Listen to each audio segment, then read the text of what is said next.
Mon plus jeune fils est très sportif. Il pratique la natation, l'escalade et fait du ski. Je ne sais pas si c'est pour cette raison, mais il n'a pas eu vraiment de gros épisodes hémorragiques. L'Octime a toujours été suffisant. Avoir une bonne musculature protège-t-elle vraiment ? Je le pense, même si l'accident tout bête est finalement plus redouté. La pratique du sport est vivement recommandée, à condition de connaître le bon geste.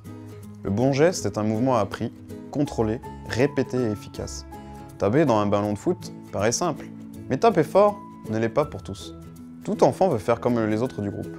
Il veut donc trouver un sport qui présente peu de risques de blessure et qui ne le coupe pas de ses copains. Il est important d'encourager ses enfants ou ses ados à faire du sport.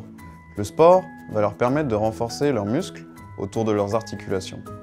Dans le cas de votre fils, ses articulations étant bien maintenues musculairement, ce sont des articulations en effet qui auront moins de risques de faire des accidents. Une bonne musculature va protéger de l'accident hémorragique à condition d'éviter les sports dits de contact à fort risque de traumatisme. Je parle de la boxe, du rugby ou tout autre sport pratiqué de manière violente, comme par exemple une descente tout chousse sur une piste noire alors qu'on n'est pas très bon en ski.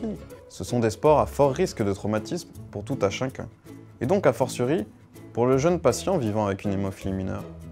Vos fils n'ont pas eu d'accident hémorragique post-traumatique alors qu'ils pratiquaient leur sport de manière intense, car ils étaient suffisamment musclés. Quant aux hématomes qu'ils ont eus en chahutant ou en descendant une marche, eh bien, le risque de se blesser est en effet plus fréquent avec les gestes du quotidien que lors de la pratique d'un sport. Dans la pratique d'un sport, on va apprendre un contrôle et à être efficace, surtout par la phase préalable d'échauffement. On ne peut pas éviter des accidents bêtes, mais on peut minimiser les risques de grosses blessures par la pratique répétée et régulière d'activité physique.